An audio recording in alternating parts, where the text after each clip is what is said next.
एक चीज मैं बार बार रिपीट करता हूं, इस दुनिया में सारा खेल शक्ति का है और शक्ति के सृजन में मन की बड़ी भूमिका है। इस पूरी लाइन को सुनिएगा, शक्ति के सृजन में मन की बड़ी भूमिका है। आपका पूरा जीवन मन पे, इसलिए दुनिया के जितने भी धर्म हैं उसमें सजदा का, सर झुकाने का बड़ा इंपॉर्टेंस है। आप मंदिर में भी सर झुकाते हुए लोगों को देखोगे, मस्जिद में भी देखोगे, कहीं भी जाओगे तो सर झुकाने का बड़ा कॉन्सेप्ट है,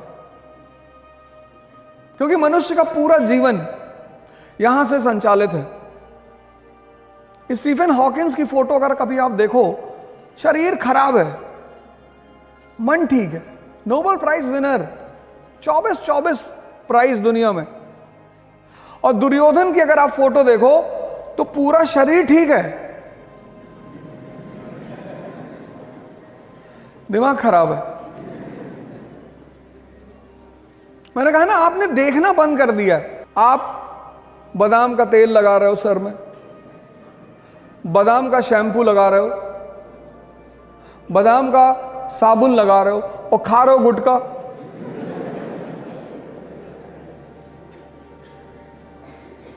आप सोच के देखो, आप बस सोचो कि आप 21 साल के नवयुवक हैं, इतने अच्छे कॉलेज में पढ़ रहे हैं, आप स्कूल जा रहे हैं, पढ़ने जा रहे हैं, और आप सोचिए कि उन पैकेटों पे, उनकी हिम्मत देखिए, उन पैकेटों पे उन्होंने फोटो बना दी है कैंसर के पेशेंट की। आप उनकी ताकत देखिए कि आपको वो कितना मूर्ख समझते हैं, कि मरा हुआ दिमाग है तुम्हारा। आज अगर आप, तो मुझे नहीं लगता आप में से कोई खाता होगा, लेकिन मान लीजिए अगर कोई खाता हो तो आज आप 1 मिनट उस पैकेट को देखिएगा जहां वो फोटो बना है। बस आप गौर से एक बार उसे देखिएगा। तो जब सारा संचालन मन से होगा, सारा, तो शरीर से ज्यादा किस पे ध्यान दिया जाना चाहिए? मन पे। स्वामी विवेकानंद गए यूरोप, अमेरिका, कोई टाई नहीं, कोई सूट नहीं, कुछ नहीं, कितना सम्मान हुआ। तो वो सम्मान किसका था? ज्ञान का। आज डॉक्टर अंबेडकर भगवान के समान इस देश में हैं, वो सम्मान किसका है? उनके ज्ञान का। किसने उन्हें इतना ताकतवर बनाया? ज्ञान ने। कभी आपको मौका लगे, आप डॉक्टर अंबेडकर की एक किताब जरूर पढ़ना, कंपलसरी पढ़ना। मतलब 2 किताबें तो आपको पढ़नी चाहिए। एक एपीजे कलाम की इग्नाइटेड माइंड्स पढ़नी ही चाहिए आपको। आपको पता चलेगा कि यूथ को क्या क्या कर, उसमें 13 चैप्टर हैं, और वो 13 चैप्टर नहीं है, वो 13 नियम है। जैसे पहला चैप्टर में उन्होंने ड्रीम पे चर्चा की है, सपने पे, कि हर व्यक्ति को सपना देखना चाहिए। तो अंबेडकर की एक किताब है, डॉक्टर अंबेडकर की, Buddha and his gospel, Buddha और उनके उपदेश। प्लीज आप कम से कम जीवन में ये 2 किताब जरूर पढ़ी, एक इग्नाइटेड माइंड्स और एक बुद्धा एंड हिज गॉस्पेल। और इन दोनों किताबों का जो एसेंस है, सार, वो यही है कि व्यक्ति को सबसे ज्यादा काम अपने मन पे करना चाहिए।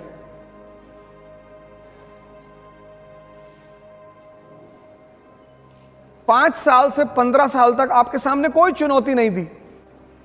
आप देखो, घर में कभी कभी डेथ हो जाती है और सारे रिश्तेदार आ जाते हैं और उनके बच्चे आ जाते हैं, तो वो बच्चे खेलते हैं वहां आपस में, उन्हें नहीं पता होता कि क्या हो गया। मतलब किसी की डेड बॉडी घर में पड़ी और बच्चे खेल रहे हैं।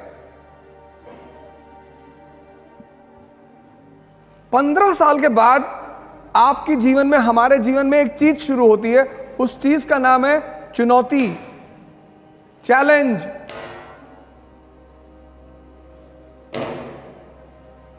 तभी तो रश्मि रथ में एक स्टैंजा है पूरा, आप सबको वो पढ़नी चाहिए। आप राजा बनना चाहते हैं, आप कुछ बड़ा करना चाहते हैं दुनिया में, तो रश्मि रथ की वो लाइनें इतनी कीमती हैं। वसुधा का नेता कौन हुआ? वसुधा मतलब धरती। इसका नेता कौन हुआ? भूखंड विजेता कौन हुआ? सिकंदर की बात हो रही है। अतुलित यश क्रेता कौन हुआ? भगवान श्री कृष्ण। नवधर्म प्रणेता कौन हुआ? भगवान बुद्ध। अब सोचिए, कवि खुद सवाल कर रहा है, वसुधा का नेता कौन हुआ? Question mark. भूखंड विजेता कौन हुआ? Question mark. अतुलित यश क्रेता कौन हुआ? Question mark. नवधर्म प्रणेता? Question mark. कवि क्वेश्चन कर रहा है, जो आपका क्वेश्चन है उसको वो कर रहा है। जिसने ना कभी आराम किया, विघ्नों में रहकर काम किया। विघ्न मतलब चैलेंज, जिससे आप भाग रहे हो। और आप भाग क्यों रहे हो? क्योंकि आपने मन को अपने जीवन से बाहर, आप उसको साइडलाइन करते हो। इस देश में ध्यान वो लोग करते हैं ज्यादातर जो बीमार हैं। मैं बाबा रामदेव के यहां गया था, तो वहां ज्यादातर वो लोग हैं जिनको डायबिटीज है, शुगर है, बीपी है। ये रोगियों के लिए नहीं है, ये युवाओं के लिए है।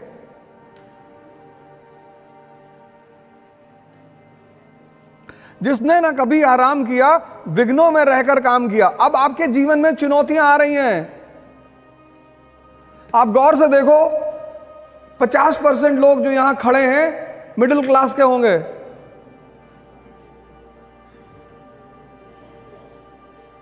अगर बहनें हैं घर में तो उनका विवाह करना है, आपको नौकरी लेनी है।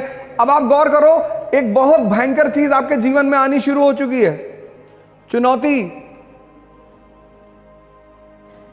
जिसने ना कभी आराम किया, विघ्नों में रहकर काम किया।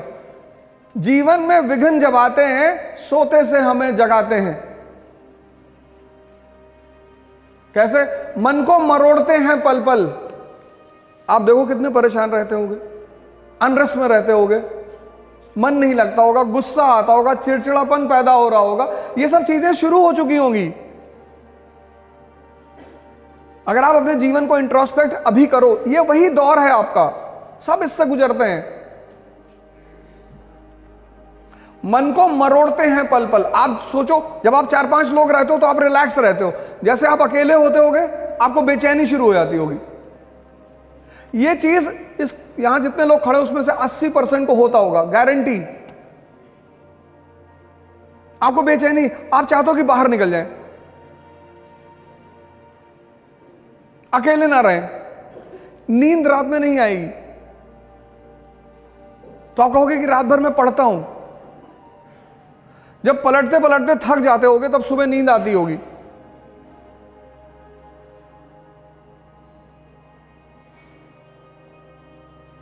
मन को मरोड़ते हैं पल पल, तन को कहीं बीमारी हो गई, कहीं पेट में दर्द हो गया, किसी को माइग्रेन होगा। आजकल के सबसे बड़ा रोग माइग्रेन है। माइग्रेन इसीलिए कि सपने भी बड़े हैं और चुनौतियां भी बड़ी हैं, और दोनों में लड़ाई चल रही है। कि इस देश की सबसे बड़ी विधा है ध्यान। ध्यान मतलब ये नहीं कि आंख बंद करके 3 घंटे लेटे, उसको हरामखोरी है। ध्यान मतलब देखना, अपने आप को देखना। उसमें एक प्रक्रिया है। भारत में बड़े सारे सेंटर्स हैं, विपासना के सेंटर्स हैं। बुद्ध ने ये खोज की थी, इस विधि की, विपासना की। विपासना का मतलब होता है आन पान सत्य, अपने आप सांसों को आते जाते हुए देखना। आप जब भी परेशान हो, इस ट्रिक को लगाइएगा, अपनी सांसों को देखिएगा। आपका मन क्या है ये आपको नहीं पता, विचार कहां से आते हैं ये आपको नहीं पता, और विचार कौन से आएंगे ये भी आपको नहीं पता। मैं क्लास ले रहा था अर्ली इन द मॉर्निंग 8 बजे। एक लड़का आगे ही बैठा था और 700-800 की क्लास थी। तो कुछ देर बाद वो बाहर निकला, फिर आ गया। तो ऐसा होता रहता है, लड़के जाते रहते हैं, आते रहते हैं, वो कोई दिक्कत नहीं है। फिर 15 मिनट बाद वो फिर बाहर निकल गया। तो मुझे लगा इसका शायद तबीयत खराब होगी, फिर आगे बैठा। फिर तीसरी बार जब वो उठा तो मैंने उसे रोका, मैंने कहा क्या हो रहा है? कह रहा सर मुझे बार बार लग रहा है कि भूकंप आ रहा है। ये तुम्हारा मन ही तो है। विचार फेंक देता है। तुम बैठे हो और विचार कब फेंकेगा? जब पढ़ने बैठोगे तब। तुम पूरे दिन घूमो, ये तुमसे कुछ नहीं कहेगा। जैसे तुमने किताब खोली, एक विचार फेंक देगा, सीतापुर वाली बुआ पापा से मकान में हिस्सा मांग रही।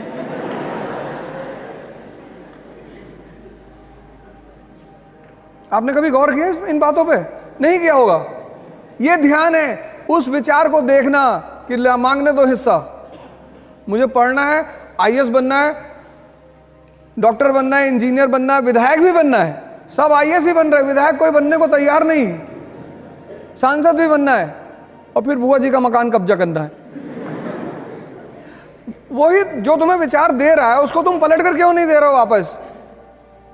तुम उसके प्रभाव में आ जा रहे हो, एक्सेप्ट कर ले रहे हो, फिर वो तुम्हें अगले आधे घंटे नचा रहा है और तुम्हारा मन थक गया। मैं सब लोगों से हाथ जोड़कर अपील कर रहा हूं, जोड़ लिया, कि आप सभी लोग ध्यान से जुड़ें। आप सारे लोग ध्यान और योग की शुरुआत करिए। यह रिक्वेस्ट है मेरा आपसे, क्योंकि चुनौतियों से तभी लड़ पाओगे जब तुम्हारे अंदर ताकत होगी। मोटिवेशन एक उधार की चीज है जो मजदूरों के लिए होती है। इस बात को डायरी में लिख लो। यह मोटिवेशन की कहानी किसने शुरू की थी? वो फोर्ड ने, अमेरिका का व्यापारी बिजनेसमैन फोर्ड। उसको पता चला कि मजदूर ज्यादा काम नहीं कर रहे हैं, तो उसने कहा इनको मोटिवेट करो। Motivation is for workers, not for Kings. और जब आपके अंदर ताकत होगी मानसिक, कोई छोटा मोटा विचार आपको प्रभावित नहीं कर सकता। समाज, एक तो आपका खुद का विचार, फिर समाज।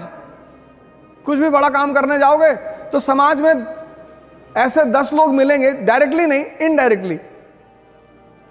कभी अपने अगल बगल के लोगों को बोल के देखो कि हम आईएएस की तैयारी करने आ रहे हैं, फिर उनका ओपिनियन सुनो कि वो वर्मा जी की लड़की गई थी फिर पागल हो गई,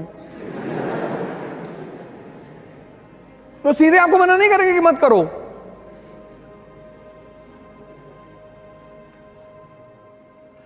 अब अगर आप सोचो कि जिस समाज में आप रहते हो, और ये सबके साथ होता है, ऐसा नहीं आपके साथ हो रहा है या आपके साथ होगा, सबके साथ।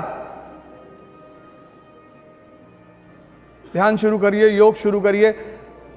यथार्थ गीता स्वामी अड़गड़ानंद जी ने लिखी है, बहुत अच्छी किताब। एक श्लोक पढ़िए। आपका जो धर्म है, आप अपनी किताब उठाइए। मैंने यथार्थ गीता पढ़ी है या मैं पढ़ रहा हूं तो मैं उसका नाम ले रहा हूं। आप अपना धर्म ग्रंथ उठाइए। सारे धर्म ग्रंथों में वही फॉर्मूला है। किसी संत महात्मा से जुड़िए, उसकी चिंता मत करिए कि 1-2 लोग पकड़े गए हैं। कभी 250 का नोट देखा मार्केट में? जिसका असली होगा उसी का नकली भी होगा। ये पश्चिम के लोग हमारे संतों से बहुत चिढ़ते हैं क्योंकि उनको शराब बेचनी है, बहुत सारी चीजें बेचनी है। अब वो एक्स का ऐड करते हैं, एक्स डीओ। एक लड़का कॉलेज जा रहा है, उससे कोई लड़कियां बात नहीं कर रही, वो बहुत डिसअपॉइंटेड है।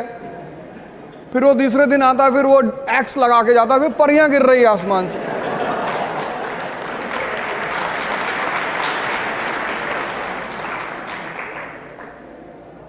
अरे भैया तुम स्कूल आए हो, किसी की बुलेट उठा लो ऐसे हाथ में। शक्ति, उनको पता है कि जितना मरा हुआ दिमाग होगा उतना अपने प्रोडक्ट को बेचा जा सकता है।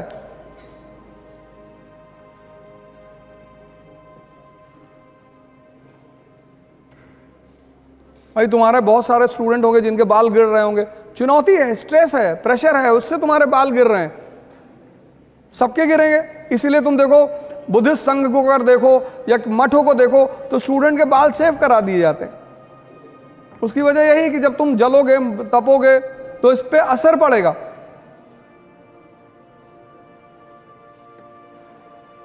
हमसे एक बार एक लड़के ने सेमिनार के बाद पूछा कि आपके नहीं गिरे? मैंने कहा वीव कराएं, अच्छा नहीं नहीं असली है। यथार्थ गीता जो भी पढ़ना चाहें, और फ्री में आप उसकी साइट पे जाओ, फ्री में, आपको पैसा भी नहीं देना। आप यथार्थ गीता पे साइट डालो गूगल पे, उसकी साइट आएगी, फ्री में आपको भिजवाएंगे, वो फ्री में, कोई पैसा नहीं। आप हिंदी में चाहो हिंदी में मंगवा लो, आप इंग्लिश में चाहो इंग्लिश में मंगवा लो, फ्री। यथार्थ गीता, बस आप सिर्फ गूगल पे टाइप करो यथार्थ गीता, उसकी पूरी साइट आ जाएगी, यथार्थगीता.co.in करके आ जाएगी। फ्री होम डिलीवरी है, कोई पैसा नहीं लेंगे आपसे वो। प्रणाम सर जी। सर मेरा नाम आकर्षित दीक्षित है। सर एक बहुत छोटा क्वेश्चन है सर। हाँ, सेल्फ डाउटनेस कभी लगता पहाड़ पर टाल डालेंगे दुनिया हिला देंगे, ताकत उठता नहीं कभी कभी, तो कभी कभी ऐसा लगता है कि क्या हो, उसको बता। नहीं, तुम अपने आप को आज तक कभी आंख बंद करके अपने आप को समझने की कोशिश की? कितनी बार? 1 घंटे आंख बंद करके बैठते हो? हाँ, मैंने सुन इस बात को, बहुत अच्छी बात है। कहता कभी कभी मन होता है कि पहाड़ उठा लेंगे, और कभी कभी पत्थर नहीं उठता हाथ से। कितनी अच्छी, कितनी ईमानदारी से ये आदमी बात कह रहा है। ये हम सब की हकीकत है, ये हम सब की हकीकत है। ये जो आदमी बात कह रहा है, ये एक आदमी की बात नहीं, ये हम सब की है। तो सुनो क्या होता है उसमें। ये जो तुम्हारा सबकॉन्शियस, ये जो सारा ये मन ही तो है। हाँ, वो ऐसे चलता है, ऐसे पैराबोला बनाता है, ऐसे विचार फेंकता है, विचार। बस बस बस बस इसको पकड़ लो। कबीर ने कहा कि जो व्यक्ति अपने मन को अपना गुलाम बना लेगा, बस वही इस दुनिया पे राज करेगा। क्योंकि जैसे तुम्हें 4 बजे उठना है, अब तुम्हारी नींद खुली 4 बजे, अब इसने तुमसे क्या कहा कि 5 मिनट और। इतनी ठंडक में कौन उठता है? नेहरू जी 11 बजे सो के उठते थे। तुमने एक बात इसकी गौर की, जो काम इसे तुमसे कराना होता है उसके लिए बड़े अच्छे अच्छे एविडेंस देता है। ये कोई सिगरेट पीता है तो उससे कहता है नेहरू जी भी पीते थे, स्टालिन भी पीते थे। अरे स्टालिन नाली का पानी पीता था, पियोगे? बस जैसे ही तुम्हारी 4 बजे नींद खुले और ये तुम्हें राय देने लगे, उसको राय को पकड़ लो तुरंत कि अच्छा हम ही को समझा रहे हो। इस दुनिया में हर व्यक्ति अपने मन से परेशान है, लेकिन चूंकि वो उसे देख नहीं पाता, इसलिए दूसरे को परेशानी का कारण बताता है।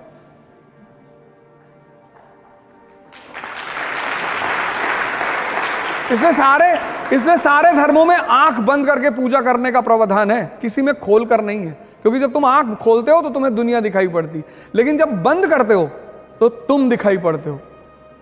तो अगर तुम 4 बजे उठ सकते हो, अगर तुम अपने आप को डिसिप्लिन कर सकते हो, मतलब तुम ताकतवर आदमी हो। हाँ सर, हटा देंगे सर। बस धीरे धीरे करो, 1 साल लगेगा। 14 साल में भगवान राम भगवान बने थे, मतलब भगवान बनने की विधि 14 साल है, 14 साल करना पड़ेगा। 1 साल में IAS, तो जितना साल बढ़ा 20 साल कर लोगे तो पता नहीं ब्रह्मांडी तुम्हारे कब्जे में रहेगा। जय हिंद फ्रेंड्स। इकरा इंटरव्यू गाइडेंस का प्रोग्राम करने जा रही है। अब इस गाइडेंस प्रोग्राम में तो पर्सनालिटी को लेकर आपकी मुलाकात हमसे होगी। मॉक इंटरव्यूज में आपको सीनियर ऑफिसर्स मिलेंगे, रिटायर्ड ऑफिसर्स मिलेंगे, सीनियर फैकल्टीज मिलेगी, और इंटरेक्शन में आपको मिलेंगे सर्विंग ऑफिसर्स। पुणे में इसकी पहली डेट है 28 दिसंबर 2022। मैं आपको पुणे में मिलूंगा 28 दिसंबर को। दिल्ली में 22 and 29 January, JP Siddharth hotel Delhi. फिर दूसरा सेशन होगा 12 एंड 19 फरवरी 2023, JP सिद्धार्थ, वो पूसा रोड पे होटल है JP सिद्धार्थ। इसके लिए आपको एक छोटी सी फॉर्मल प्रक्रिया करनी पड़ेगी। जो भी लोग पुणे में मिलना चाहते हैं, दिल्ली में मिलना चाहते हैं, वो सारे लोग ऑनलाइन रजिस्टर करा लें, और ये पूरा प्रोग्राम फ्री है। लेकिन आपको प्रोग्राम में आने से पहले रजिस्ट्रेशन कराना पड़ेगा इकरा की ऑफिशियल वेबसाइट पे। एक बार फिर से आपको congratulations, best of luck, thank you, जय हिंद।